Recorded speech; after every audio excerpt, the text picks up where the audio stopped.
It's IBC 2024 and I'm here on the Ross stand speaking to Darren. openGear news. We've got some updates, I believe. That's right. We're featuring two major product updates for the show.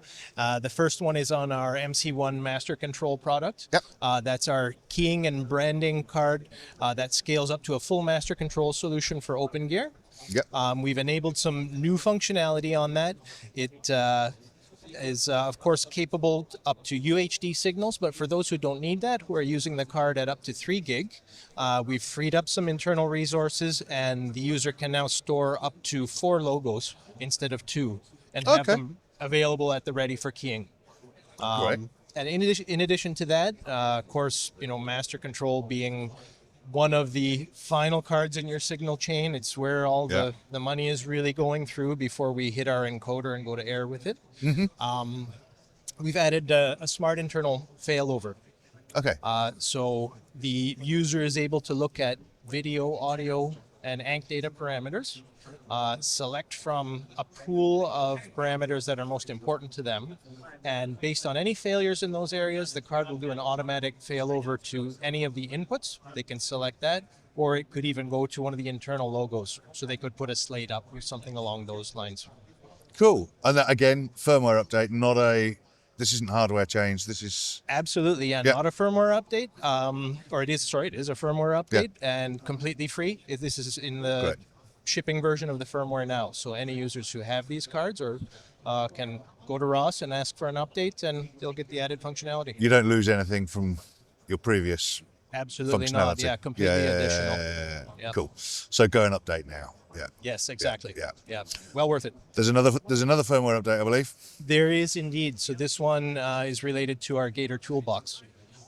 This is our up-down cross converter, frame rate converter, SDR to HDR, frame sync, audio proc and shuffle, proc amp and color corrector. I think I got it all in one card for openGear. I'm sure the comments section will tell us if you've missed anything. Someone will correct me, because I'm sure there's a bunch of things. But again, through a firmware update, and kind of along the same theme, this is a UHD-capable card, but for those users who don't need to use the UHD functionality, we've opened up a bunch of the processing resources and have enabled a complete second signal path through the card. So it'll do a full second set of conversions. So it's almost, with this firmware update, you've got one card essentially becoming You're getting a free card. You're almost like you're getting a free card. Yep. Shouldn't say that. Tough for me to say. But no. But no, fantastic.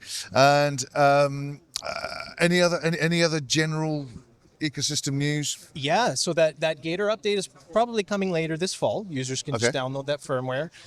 But just in general, looking at the openGear ecosystem, everything continues to go really well. The statistics are looking great. We're at about 170 openGear partners. Your partners love it.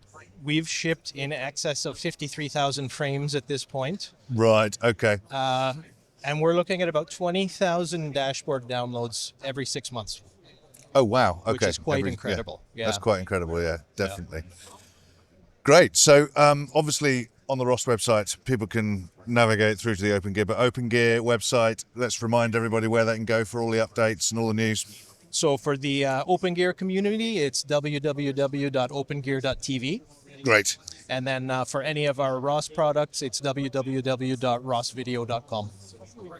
Thank you very much, Darren. Make sure you get over there and update your cards and get all those free new functionality, and for everything else that we've been doing at IBC 2024.